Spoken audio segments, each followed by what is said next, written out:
Poštovani gledaoci, stigli smo do same ivice istorije.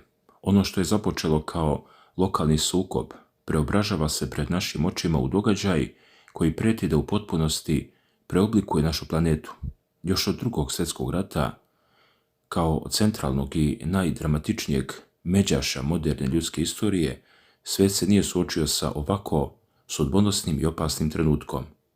Vodeći ideolozi sve otvorenije poručuju da je maska skinuta.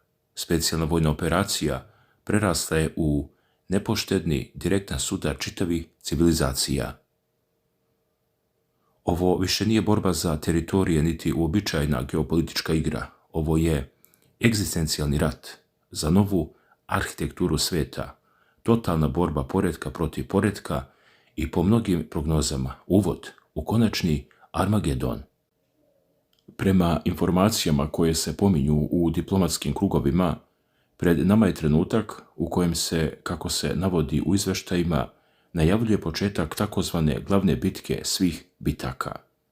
Da bismo razumeli ove dramatične najave, moramo se zagledati iza fasade dnevno-politički vesti i sagledati širu sliku. Prema dostupnim informacijama medija, ono što je započelo kao ograničena regionalna operacija preraslo je u grandiozni sudar epoha, a prema rečima ruskog filozofa Aleksandra Dugina, sada svjedočimo eshatološkom sukobu civilizacija koji prijeti da preraste, kako rekao smo, u potpuni Armagedon.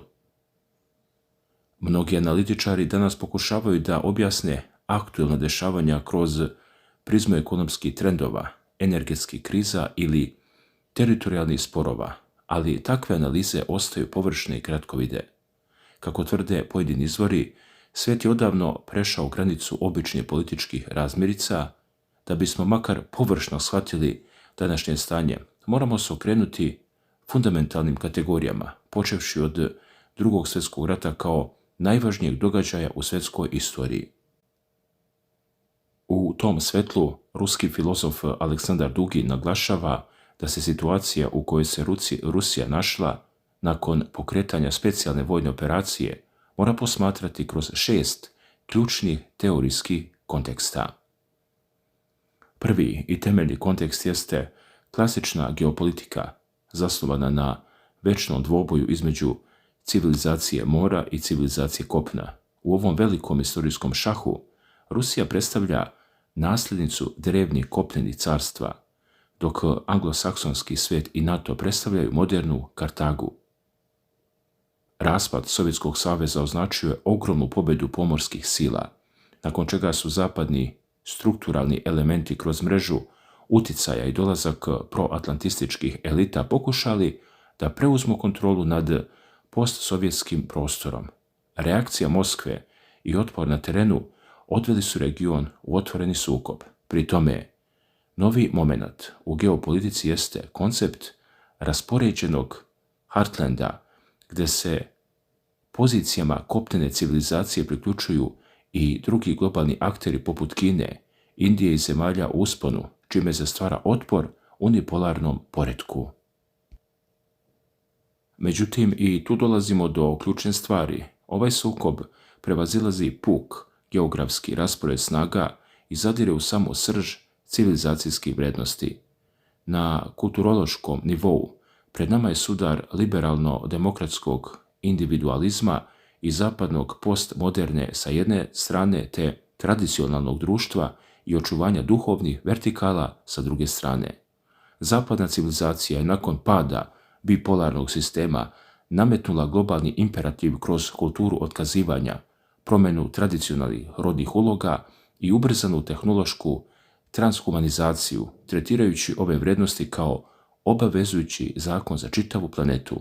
Sa druge strane, Rusija se pozicionira kao predvodnik onih koji odbijaju takav diktat, pretvarajući rat u odbranu sopstvenog identiteta. I baš tu nastaje problem, jer se u arhitekturi globalne politike prelama sudbina. Da li će svijet ostati pod kontrolom jednog centra moći ili će zakoračiti u multipolarnost? Kako se navodi u analizama, Ukrajinski front je tačka u kojoj se odlučuje da li je jednopolarni moment završen ili će zapadni saveznici uspjeti da održe svoju globalnu hegemoniju. Pored toga, ovaj rat je duboko ukorijenjen u 5 vekova dugu istoriju modernizma, koji je kroz procese sekularizacije i odbacivanja tradicije doveo do trijumfa globalnog kapitalizma. Prema informacijama koje prenose mediji, savremeni zapad je dostigao istorijski zenit, zasnovan na finansijskoj moći, materijalizmu i digitalnoj atomizaciji čoveka. Ali ovdje priča nestaje, jer se na najdubljem religijsko-eskatološkom nivou ovi procesi posmatraju kao ispunjenje proročanstava o posljednjim vremenima. Dok zapadni tehnološki napredak slavi trenutak sigurnosti i preuzimanje veštačke inteligencije kao evolucijski skok, tradicionalne religijske strukture u tome vide opasnu parodiju i dolazak totalne krize duha. Zvaničnici u Moskvi, uključujući predsjednika i najviše bezbednosne strukture, sve češće govore o ovim pitanjima iz ugla borbe protiv sila koje uništavaju osnove temelje ljudske prirode. U epicentru svega ovoga nalazi se Ukrajina, koja u ovom globalnom sudaru ne predstavlja samostalnog aktera, već ključnu šahovsku tablu, kao što u svojoj geopolitičkoj analizi ratnih šahova primjenjuje metaforu Zbignjeva Bžežinskog. Dugin ističe da zapadni centri moći koriste Kijev kao isključivo oruđe za ostvarivanje sopstvenih ciljeva. A prema izvještajima medija, verovatnoća direktnog sudara sa upotrebom strateškog naoružanja ostaje senka na svim ovim procesima, čineći aktuelnu situaciju opasnijom nego ikada u modernoj istoriji. I dok se pritisak na terenu pojačava, postavlja se pitanje da li će planirana bitka doneti radikalni preokret ili će gurnuti čovečanstvo preko ivice bez povratka. Dalje, prema navodima iz intervjua u kojem je Juri Pronko razgovarao sa filozofom Aleksandrom Duginom, odgovor je složeniji nego što se na prvi pogled čini.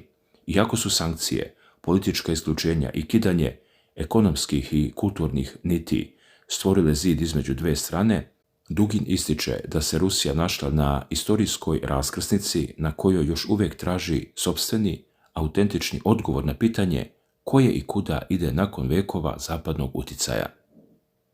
I tu dolazimo do ključne stvari, jer se ovaj raskid ne posmatra samo kroz prizmu politike, već kao duboka suštinska bitka verovanja i civilizacija. Prema rečima ruskog filozofa, istorija ruskog naroda nije usmerena ka prošlosti, već ka budućnosti.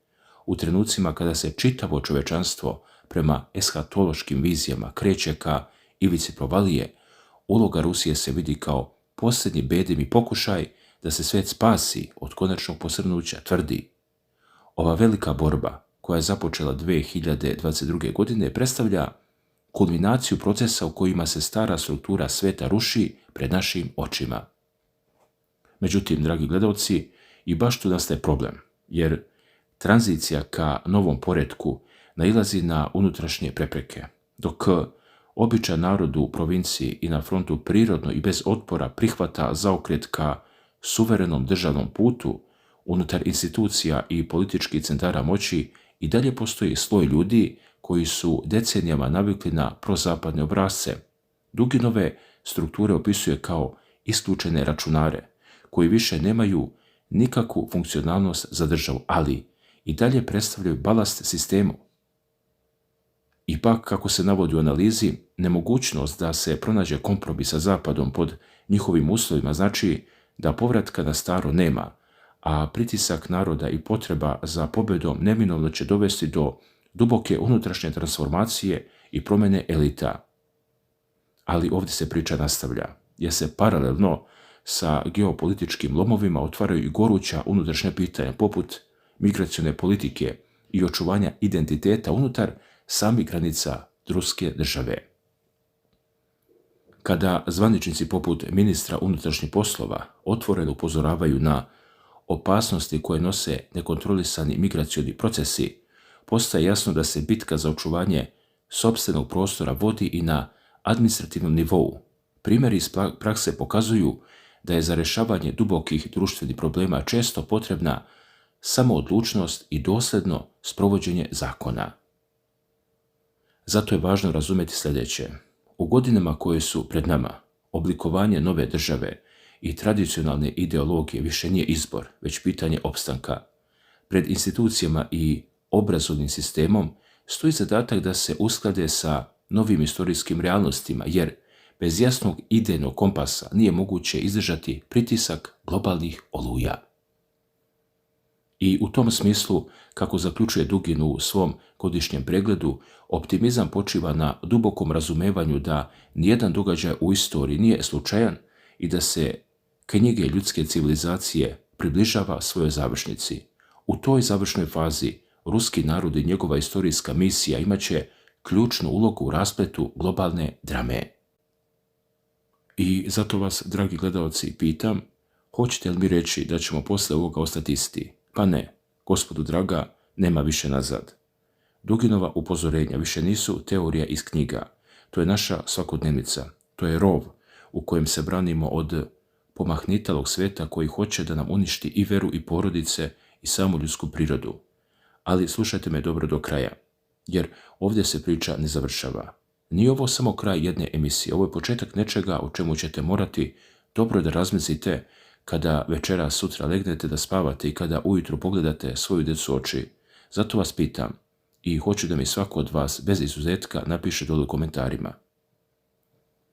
Prvo, da li vjerujete da će ova Duginova najavljena bitka svih bitaka uspjeti da razbije tu mračnu globalističku mašineriju i vrati svijet u ravnotežu, ili mislimo da smo tek na početku najvećih iskušenja u istoriji čovečanstva? Drugo, šta vi lično radite da sačuvate svoj obraz, svoj mir i svoju kuću u ovim ludim vremenima, dok nam domaći kamelončići i takozvani stručnjaci i dalje sole pamet iz svojih toplih kabineta?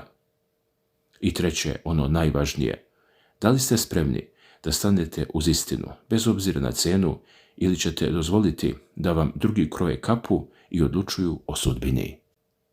I zato kada se slegnu ove krupne reči, ovi silni filozofski koncepti, Duginove analize o sudaru svetova, o povlačenju starog poretka i rađanju nečega novog, zastanite na sekund i razmislite šta sve ovo zapravo znači za nas ovdje, u našim kućama, na našim ulicama, u našim životima. Jer lako je pričati o geopolitici, o okeanima i kontinenta, o tome nekim moćnicima u Vašingtonu, Briselu ili Moskvi, ali šta se dešava sa malim čovekom?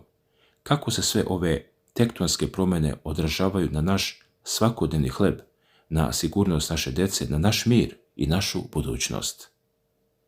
Pa pogledajte samo oko sebe.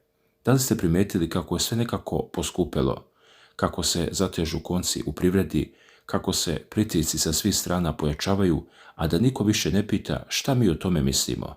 Mali čovjek u ovakvim globalnim lomovima uvek nekako služi kao moneta za potkusurivanje. Svi ovi silni trgovci maglom, svi ti korporativni giganti i političke elite ponašaju se kao da smo mi samo brojke na nekoj tabeli, resurs koji se troši dok traje bitka za prevlast. Ali nemojte da se zavaravate. Uticaj ove takozvane bitke svih bitaka direktno se preliva na naš prag. Kada se velike sile sudaraju, sitan kamen uvek najviše trpi kada se brda sudare. Cene divljaju, energetska kriza kuca na vrata, nesigurnost raste, a pritisci da se svrstamo, da prelomimo, da se odreknemo svojih principa i svog identiteta postaju sve agresivniji. Sa jedne strane nam nude lažni komfor i moralni sunovrat u zamjenu za tapšanje po ramenu i centara moći, a sa druge strane vam traže da žrtvujete sve ono što su vam preci ostavili u amanet. I tu dolazimo do onog najvažnijeg pitanja za svakoga od nas. Šta mi možemo da uradimo? Da li ćemo sedeti skrštenih ruku i čekati da vetar odnese i nas i naše porodice? Ili ćemo se probuditi i shvatiti da se snaga jednog naroda ne meri tuđim oružjem, već sopstvenom slogom i poštenjem? Pritisci će se tek pojačavati, gospodo draga. Neće ovo stati preko noći. Svet u kakvom smo navikli da živimo nepovratno odlazi u prošlost. I to je istina koju moramo da pogledamo direktno u oči, bez straha i bez ružičastih naočara. Zato je sada više nego ikada pre važno da ostanemo ljudi, da sačuvamo trezvenu glavu, da ne nasedamo na jeftine provokacije, da ne dozvolimo da nas zavađaju tamo gdje treba da budemo najsložniji. Naša snaga je oduvek bila u našoj otpornosti, u našem prkosu, kada je najteže, u onom unutrašnjem osjećaju za pravdu koji nam nijedan algoritam, nijedna tuđa propaganda i nijedna sankcija ne mogu oduzeti. Pišite mi, čitam svaku vašu reč, jer vaš glas je ovdje jedina prava istina. Delite ovaj prenos, budite hrabri, čuvajte jedni druge i ostanite mi dobro i pametno. Vidimo se uskoro, živi mi bili.